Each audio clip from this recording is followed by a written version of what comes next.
Hindi po namin layunin na pag-awayin ng mga tao. Sa mga sandaling hindi mapipigilan ang silakbo ng damdamin, humihingi po kami ng pag-unawa at pasensya.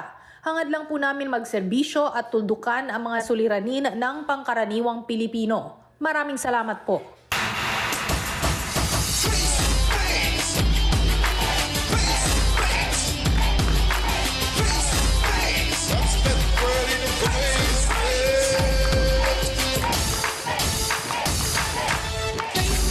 Hello sa inyo na aming paborito kasama tuwing umaga.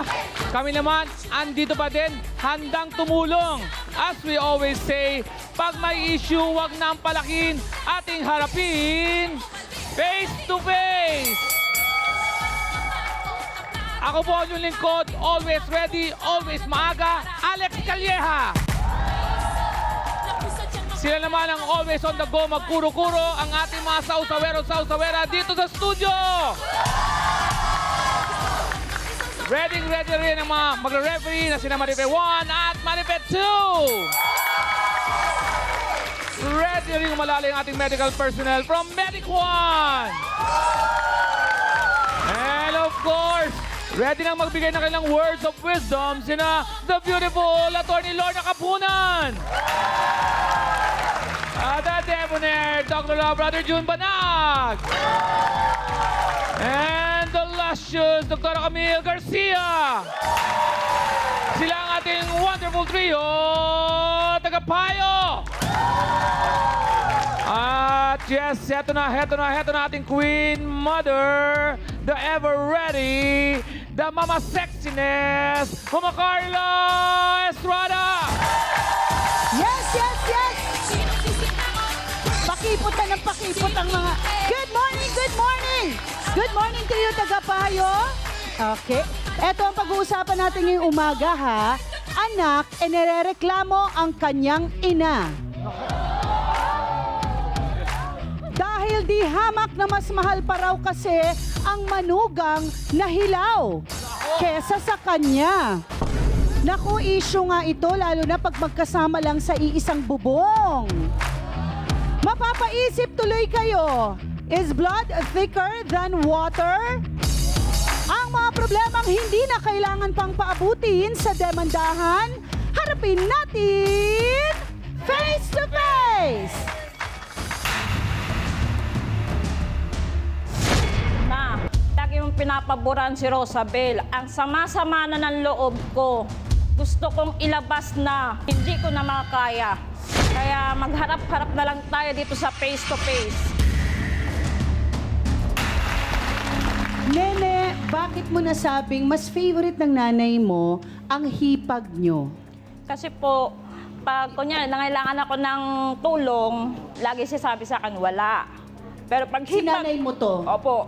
Pag hipag ko naman, pag kailangan ng tulong, napapangutang niya pa agad-agad. Pag gusto ko nang ilabas yung nararamdaman ko, hindi ko malabas sa kanya kasi hindi niya ako pinapakinggan. Puro hipag ko lang ng hipag ang Bakit sinasangayunan nangyayari niya. ito, Nene? Lumaki ka ba sa nanay mo? Opo. Okay, ilan kayong magkakapatid? 4. Pang ilan ka? Sumunod sa bunso po.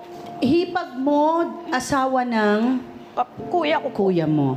No, kailan ito nangyayari? Gaano nakatagal tong hipag na isang bahay ba kayo ngayon? Isang bubong Opo. kayo? Isang bahay po kami nung dati. Pero nung hindi ko na po kaya, sinabi ko na po sa asawa ko na bumukod na kami kasi lalo lang sa sama loob ko pag sama-sama pa kami ng gusto. Dati masaya kami. Nung nag-asawa yung kuya ko, yung hipag ko may trabaho po, lagi sa kanya na yung tuon. Pag gusto kong maglabas ng laman ng loob, hindi niya ako pinapakinggan. Tapos, yung gusto kong mangyari, yung tanungin man lang niya sana ako na, Nick, kamusta ka na? May nararamdaman ka ba? May problema ka ba? Kilalanin natin ang sinasabing paborito ng nanay ni Nene, Sabel Pasok.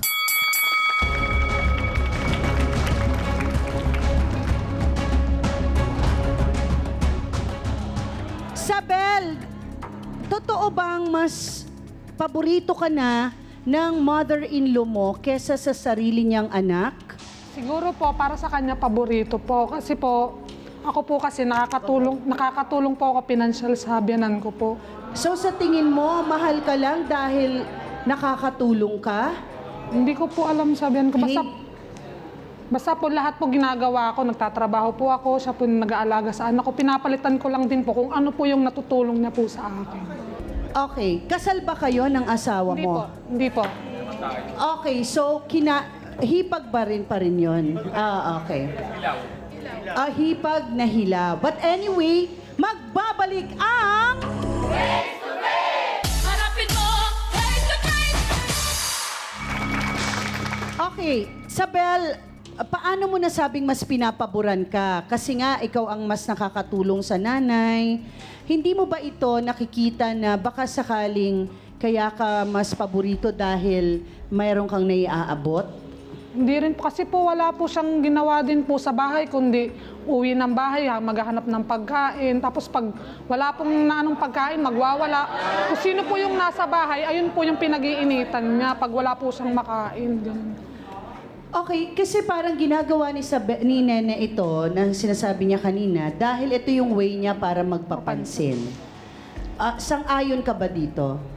Hindi po, kasi po kung ako lang din po, kung gusto ko po siyang magbago, maghanap po siya ng trabaho para po sa mga anak niya.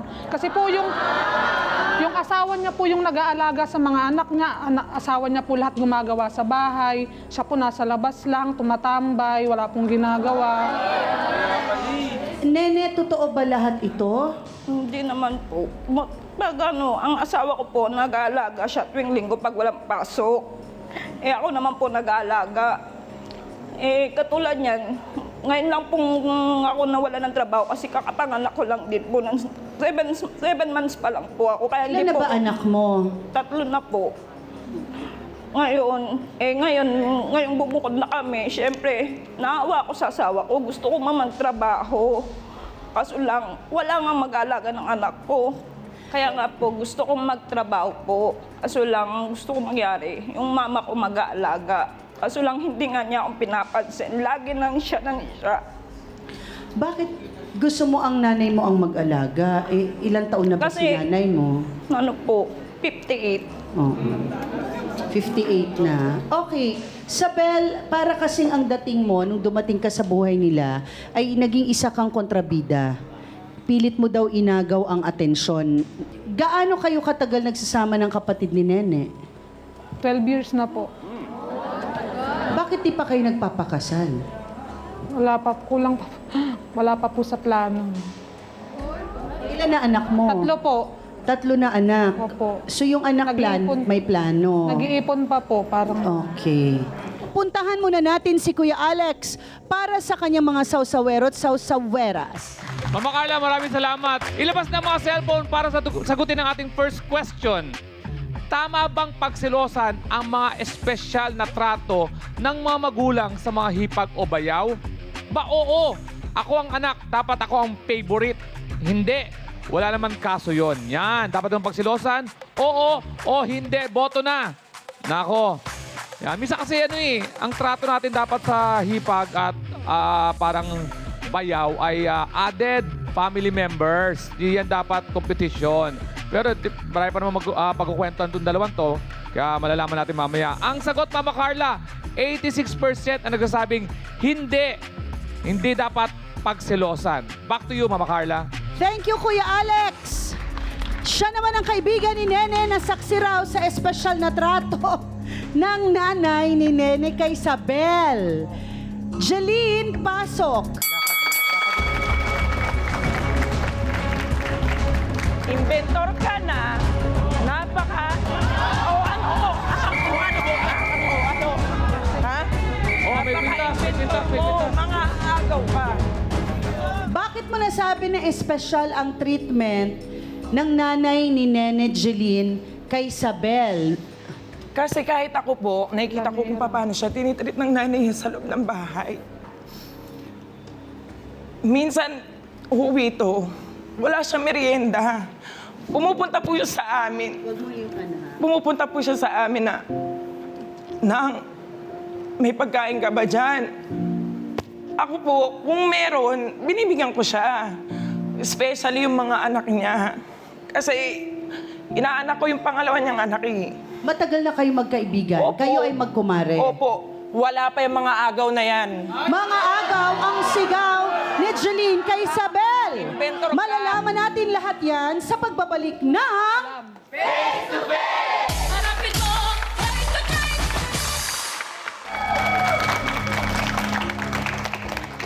Isabel, kanina si Nene hindi mo sinugod, pero si Jeline sinusugod mo. Pakailamera po, hindi niya po, Katulad na... hindi niya po alam yung nangyayari sa bahay. Pakailamera po siya. At saka ako sinasabihan niya ako, hindi niya po alam kung ano yung nangyari. Kinakampihan niya yung kaibigan niya. Okay, kasi ang sinasabi mo, Jeline, matagal na kayo magkaibigan. Opo, sinusulsulan niya po. Sinusulsulan niya. At saka, Sol, mga agaw ka. Inventor ka. Jeline, Wala akong inaagaw. ano ang pang-aagaw na Asawa kanina mo ko. pang sinisigaw? Yung attention po ng mama ni Nene. Okay, alam mo mahirap pong paniwalaan or mahirap intindihin na ang isang ina ay maaagaw ang atensyon para sa kanyang anak para lang sa isang taong ngayon lang dumating sa buhay nila, 'di ba? Katulad ng mga daughter-in-laws, son-in-laws, hindi ba? Ano kaya ang dahilan sa tingin mo, Sabel, at wala naman akong ibang pwedeng tanungin, na bakit sa'yo napunta ang atensyon at pagmamahal na sinasabi ni Jeline at Nene na nawala sa kanila mula sa kanilang nanay, mula sa nanay ni Nene? Siguro po dahil mabait ako. Hindi, papansin ka kasi. Papansin ka. Po, Papansin ka. kapag nagsisermon ho Napaka. yung biyanan ko, Okay, babalikan kita. kapag nagsisermon ho yung biyanan ko about sa amin, tumatahimik lang po, hindi po ako sumasagot. Kasi siya po sumasagot sa nanay niya eh. Minumura niya po eh. Ano sa tingin niyo, Jeline and Nene, ang nakikita niyong mali roon? Hindi, kasi si Nene gusto na magtrabaho nun. Sa akin niya talaga in-open yun. Nanang Jeline, sabi niya, pwede ba si Asyong, inaanak mo naman, alagaan mo naman muna. Sige, wala naman problema. Sabi niya, kasi si Lele ko, papaalaga ko naman kay mama, magtatrabaho na ako. Nakarinig to, nakipag-unahan. Tapos, bandang huli, ang chismis, si Nene doon kasi ayaw Nakipag-unahan magtrabaho. sa ano? Magtrabaho para may mag-aalaga ng anak niya. O di hindi na nga naman ito makakapagtrabaho. O. Tapos, dumadating to sa bahay, dadating yung biyanan niya, dadating yung nanay nila.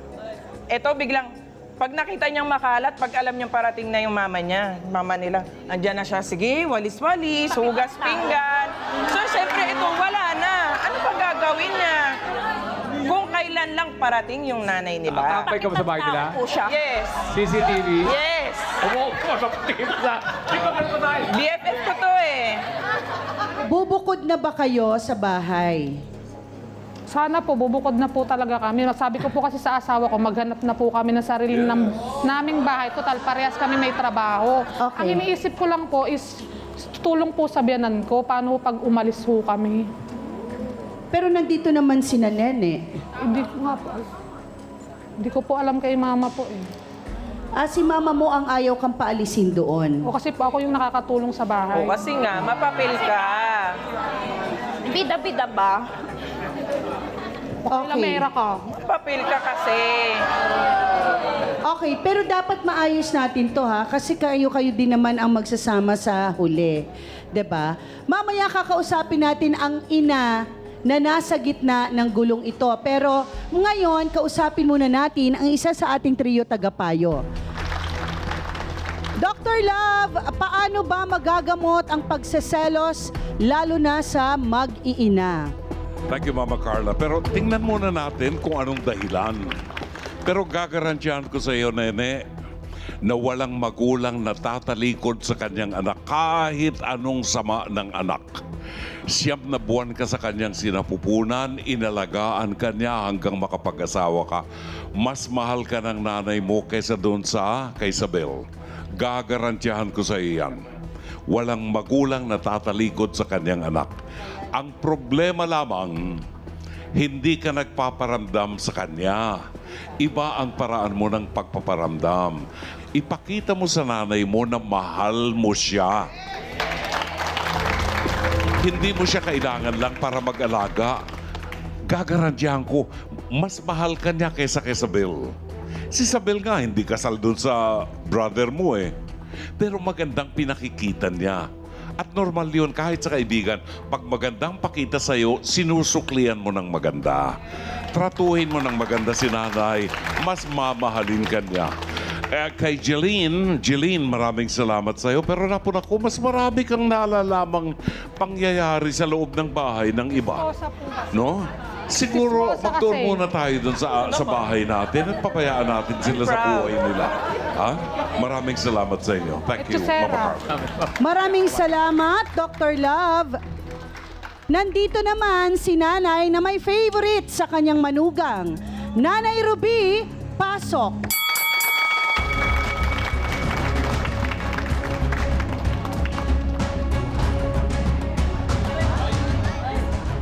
Sabi Nanay Ruby, ano nangyari dito? Ang tanong ko po sa inyo, Nanay Ruby, bakit kayo ay naging paborito nyo daw si Isabel at nawala na kayo ng atensyon sa anak nyong si Nene? Eh, hindi Bago pala nyo sagutin yan, magbabalik ang... Harapin mo, face to face. Ano ho ang dahilan, Nanay Ruby, sa kanina pa naming pinag-uusapang favoritism na nangyayari between dito sa manugang nyong hilaw at sa inyong sariling anak? Di sa pala sagot po. Tsaka masyado sang matigas ang ulo niyan. Katulad na... Sobra. Imbis na alagaan niya yung mga anak niya, hindi siya nag-aalaga ng anak niya, paubayan sa akin. Matanda na ako, matagal ko na sinasabi sa kanya. Naalagaan niya yung anak niya para yun na lang kung saan magpaano lang ako, paligayan na lang ako sa sarili ko dahil may edad na ako. Hindi, nag-aalaga pa ako ng mga anak niya dahil siya gala ng gala, inuman, kung saan-saan. Yan ang nangyayari sa kanya. Kailan ho kayo napagod kay Nene? Matagal na po. Matagal na. Matagal lang sa akin kasi wala na akong may abot sa'yo. Matagal na. Kasi matagal wala kita na akong tinuturuan. trabaho. Ayaw mo lang talaga sumunod. Hindi Tigas rin. talaga ulo mo. Matigas ang ulo ko. Ako, pag nasa tama ako, pinaglalaban ko. Pag mali ako, tahimik ako. Sinasabihan Bakit ako? kita, Tinanong mo magtrabaho ba ako? ka. Magtatrabaho ako. Gusto ko magtrabaho. Hindi ka Inunahan lang niya ako. nagtrabaho. Paano ka Inunahan niya lang ako. Wala ka Ang nga gusto trabaho ko kasi ka naman mangyari. nag-aalaga. Oh. Kasi kaya pinapaboran mo siya, favorite mo rin si kuya, kaya pinifavorite mo rin siya. Hindi sa favorite yun. Hindi sa favorite. Mahal ko kayo, anak ko kayo lahat-lahat. Ang problema, ay ayaw mo lang kasi makinig sa akin. Tigas masyado ulo ninyo. Ate Ruby, okay, naintindihan natin si Jeline, may ganyan talagang kaibigan ha. Ako gusto ko ng ganyang kaibigan. Yung mas emotional pa kesa sa akin, diba? Gusto ko talaga ng ganyang kaibigan, bihira na ngayon eh. Tsaka si Jeline ang talagang kaibigan na pag wala ka, ipagtatanggol ka. Diba? Mama Carla, dahil Yes. dyan, ina-award na natin. Human CCTV. Okay. Hindi, naiintindihan natin si Jeline. Talagang mahal lang niya talaga bilang kaibigan si Nene. Pero, Nanay Ruby, kailangan kasi nating ayusin ito. Dahil ang nagiging imahe niyo po, ay kayo ho ay mabait lang dahil napapakinabangan ninyo. Na hindi po totoo yan. Hindi, wait lang po, Nanay ha. Hindi namin sinasabing totoo ha. Ang nagsasabi nito ay ang sarili niyong anak na kanina pa niya sinasabi. Dahil may trabaho siya noon, mabuti daw kayo sa kanya. Hindi yan po totoo. Nawalan Kasi- lang ako ng trabaho. Dahil nanganak ako, kaya hindi ako nakapagtrabaho. Hindi, matigas na ako talaga ang nakapag- ulo niyan. Matagal Sobrang na matigas ang ulo niyan. ko. Ayaw sumunod sa akin. Gusto niya, sa kanya, nasusunod niya. Oh. Uuwi na sa bahay. Kakain lang yan. Ibig na alagaan niya mga anak niya. Ako, maglalaba. kumakain eh. Magpaluto nga ako sa'yo ng ulam. Tatanungin mo ako kung anong gusto kong ulam. Oh. Niluluto mo ba? Pag sisabi lang tinatanong mo, harata yun, luto. Kuya Alex, ano na ang final question para sa mga sausawero at sausawera? Nako, ang dami nila matututunan ngayon, Kuya Alex. Oo nga, mga sausawero-sausawera, ilabas na ang cellphone para sagutin ang ating final question. Dapat ba bang umasa ang anak sa magulang kahit may sariling pamilya na ito? Oo, hindi natatapos ang responsibilidad ng pagiging magulang. Hindi, buhayin mo ang sarili mong pamilya. Yan. Boto na! Yan, dapat ba bang umasa ang anak sa magulang kahit may sariling pamilya na talaga namang talamak sa Pilipinas dahil sa ating culture na ayaw natin palisin ang ating mga anak. Gusto natin dumadami sa isang bahay at makita ang mga apo. 100% ang sumasagot ng hindi, buhayin mo ang sarili mong pamilya. O, sino gusto magpaliwanag ng kanilang sagot? Taas, isa lang. O, sino? Hindi pa sumasagot. Itong ikaw, dito, nakasalamin. Anong pangalan? Lori po. Lori, ikaw ba isang estudyante o nagtatrabaho? Estudyante pa lang po. Anong kurso? Psychology po. Psychology. Sa bahay ba may nakatira sa iyong bayaw o hipag? Wala pa po. Ako po yung panganay. Ikaw ang panganay. So, ang sagot mo, hindi. Buhay ng sarili mong pamilya. Di ba? Bakit? For me po kasi, responsibility na po natin yun as an individual. And we have to honor our parents na parang oras na po nila yun para magkaroon ng time para sa sarili nila. And ginusto po natin magpamilya. So we have to, provide for ourselves, provide for our kid. Hindi po masamang humingi ng tulong sa parents. But at the same time, we have to own our own responsibility po. Yun, di ba? Malaki ka na. To sa-summarize natin, sasabihin sa'yo ng nanay mo, malaki ka na, may pamilya ka na nga eh. Back to you, Mama Carla. Maraming salamat, Kuya Alex. Ngayon naman, abangan natin ang masasabi ng ating trio tagapayo sa pagbabalik ng Face to face! Harapin mo, face to face. Pakinggan natin ang isa sa ating trio tagapayo, Dr. Camille Garcia. Thank you, Mama Carl. Magandang araw po sa inyo. May mga pagkakataon na kumisan, pag mali ang senyales nating ibinibigay sa magulang natin, lalo na yung negatibong pamamaraan na hindi ka naglilinis, hindi mo ginagawa yung supposed to be na dapat sa bahay, syempre iba ang senyales na ipinapakita mo sa nanay mo. Ngayon, kung sasabihin matigas ang ulo mo, kumisan talaga namang matigas ang ulo natin eh. Pero hindi siguro naman sa pagkakataong ito, Aling Ruby, ang iisipin natin, anak natin yan eh. So, nandun yung chance na hindi mo palaging sasabihin, matigas ang ulo yan. Wala nang kahihinatnan yan. Anak po natin yan. Ang pagiging magulang natin, hindi lang po yung dahil bata sila. Magiging magulang tayo hanggang sa pagtanda natin, iisipin pa rin natin na tayo ay may mga anak. Dahil kasi ang punto rito, kinakailangan, nandun pa rin yung bonding. Hindi tayo, in-entrust sa atin ng mga anak natin ng Diyos eh. Hindi po yun sinasabi natin na, pero pag ganito ay kailangan, ganito, ikaw magpapaaral sa mga kapatid mo dahil kasi pinag-aral kita. Merong palaging binabalik. Pero isa lang po ang tatandaan natin, pag ikaw ay nag-iisang daughter-in-law or sabihin na natin makikisama tayo sa isang pamilya, gagawa ako ng paraan para lahat maging ako, hindi lang yung sabihin yung magiging mabait ako sa aking biyenan, mabait ako sa aking mga hipag, kundi talaga magpapakita ako ng kagandahang loob dahil kasi makikisama ako. Pero hindi dapat maging sobra. Dapat ikaw maging peacemaker din. Yan lang po. Maraming salamat, Dr. Camille. Pakinggan naman natin si Attorney Lorna Kapunan. Maraming salamat, Mama Carl. Ang nakikita ko dito, yung tinatawag sa batas na alienation of affection.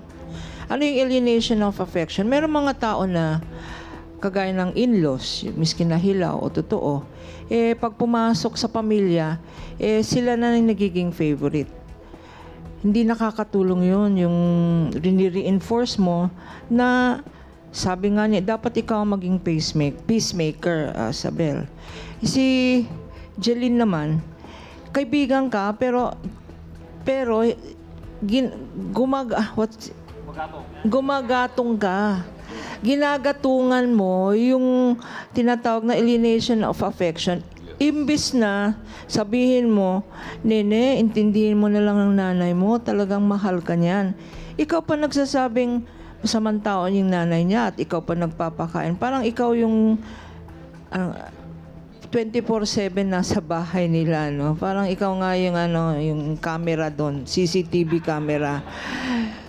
Sa palagay ko, kung ako ang magdi-decide dito, Isabel, may trabaho ka at ang asawa mo may trabaho din. Kayo na ang umalis sa bahay. Kasi pareho naman kayong magtrabaho, kayo ang may kakayanan na kumuha ng isang mag-alaga ng anak mo, ninyo. Si Mami Ruby naman, bigyan natin ng pag-asa si Nene.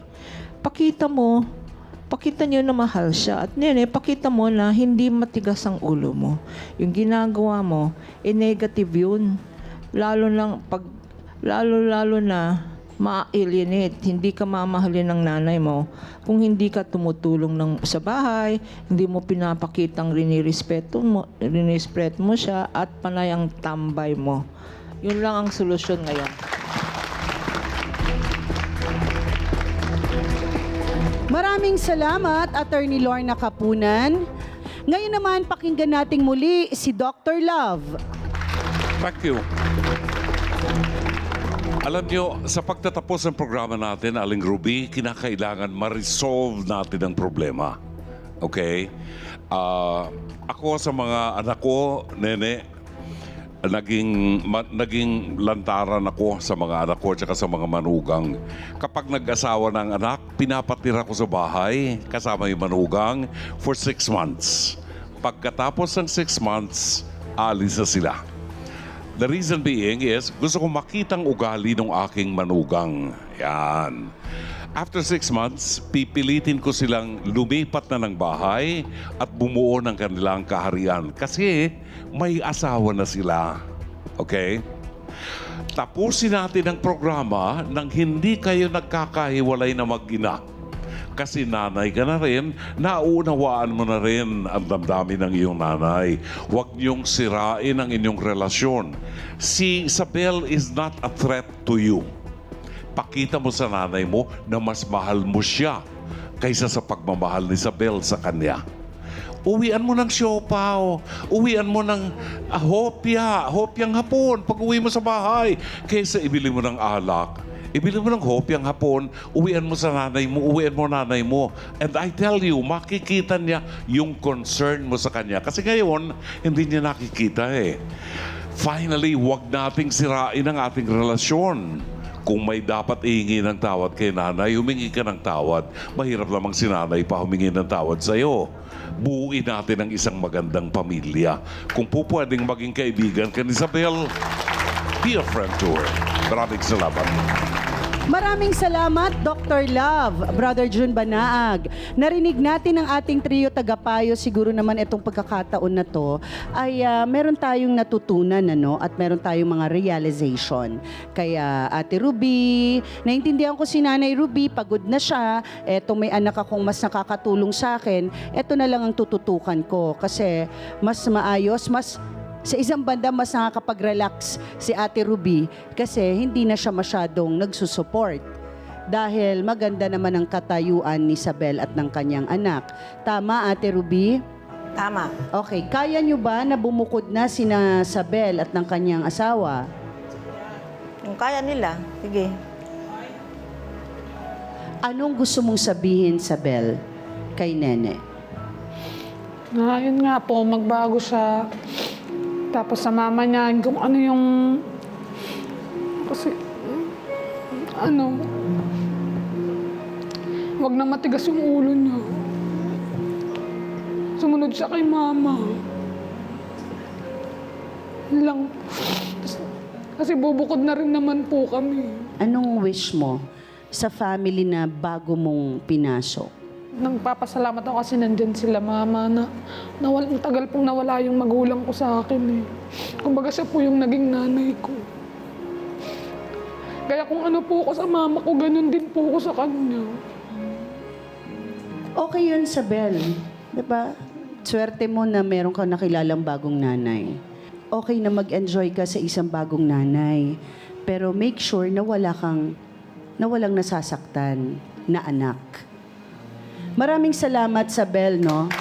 Aling Ruby, mamaya tatanungin kita, ikaw ang panghuli. Kasi kayo naman ang talagang dapat na nag-aayos ng lahat ng ito. Walang malulungkot na anak kung 100% napapakita yung pagmamahal. Nene, anong gusto mong sabihin kay Isabel? Ang gusto ko lang sabihin kay Isabel na sana wag naman niya masyadong enjoyin yung anong kagustuhan ng magulang ko, yung pagsang-ayon sa kanya. Wag niya naman sana ipakita sa akin na tuwang-tuwa siya sa ginagawa ng magulang ko. Kasi nasasaktan po kung magulang ko yan, mas malapit sa kanya kaysa sa akin. Partly, hindi ko kasi nakikita ang kasalanan ni Isabel eh. Hindi niya kasi kasalanan. Ang kasalanan niya, yun nga, hindi niya inaayos. Kahit alam niyang nasasaktan ka na. Anong gusto mong sabihin sa nanay mo? Ang gusto ko lang sabihin kay mama na, ma, sana pantay ang pagtingin mo sa kanya tsaka sa akin. Huwag yung lalamang siya. Kasi nakasama lang ng loob na maski sa akin, maski harap-harapan ko pinapakita niyo eh. Na mas papabor ka pa kay Isabel kaysa sa akin. Ma, ni minsan hindi mo ko tinanong kung may problema ba ako.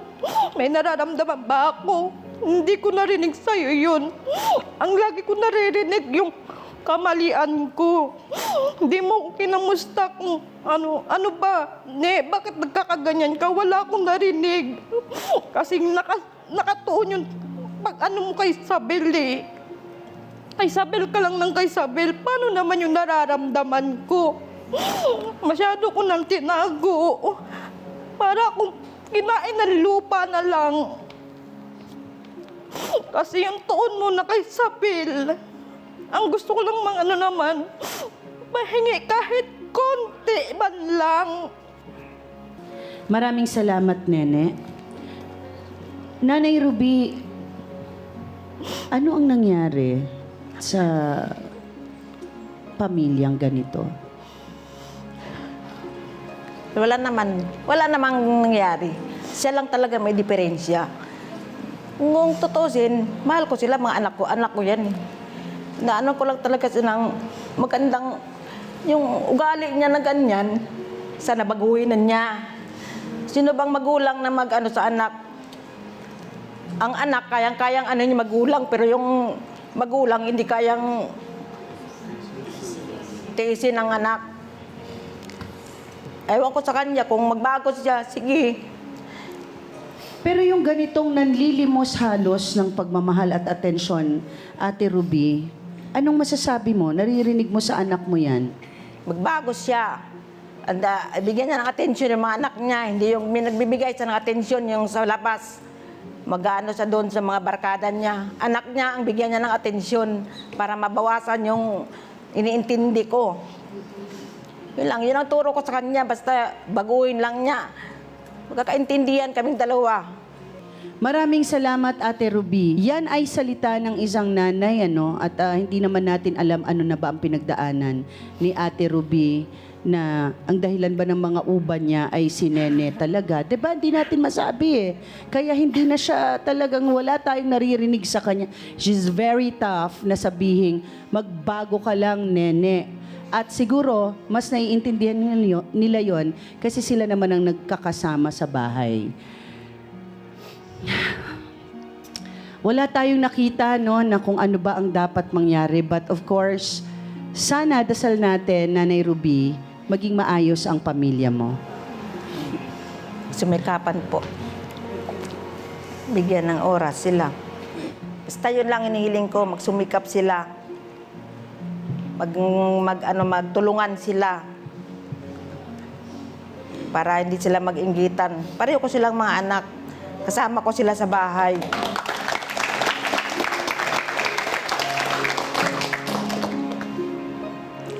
Mukhang ngayon lang din narinig ninyo, ngayon lang din nasabi ni Ate Ruby yan, na magtulungan kayo.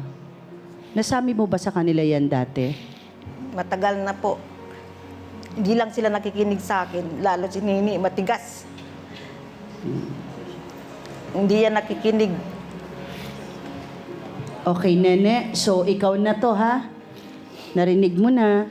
Paulit-ulit, wala kami nagawa sa nanay mo. Ang gusto niya pa rin, magbago ka at intindihin mo ang mga anak mo. Maraming salamat sa mga bisita natin ngayong umaga. Sabel, Nanay Ruby, Jeline, and Nene. Kuya Alex, anong say mo sa pinag-uusapan natin ngayon? Mama Carla, wala man tayong nagawa dun sa talagang mag-ina at yung maghipag na ilaw ay mag-focus na lang ako kay Jeline bilang human CCTV. Ang CCTV, ang hindi makikitang area niyan, yung nasa ilalim niya mismo. Magtago ka sa ilalim ng CCTV, hindi nakikita ng CCTV yan. Yan ang nangyayari kay Jeline. Nakikita niya ang paligid. Baka ang tanong ko sa Jeline, kumusta pamilya mo? Alam mo bang nangyayari sa kanila? O baka hindi mo rin alam? Kaya minsan yung mga chismosa, tingin muna sa paligid nyo bago dun sa iba. Okay? Back to you, Mama Carla. Maraming salamat, Kuya Alex. Ang pinakamagandang pundasyon ng isang pamilya ay ang pagbibigay ng pagmamahal sa bawat isa. Ako po ang inyong Mama Carla na nagsasabing, ang mga problemang hindi na kailangan pang paabutin sa demandahan, harapin natin face to face.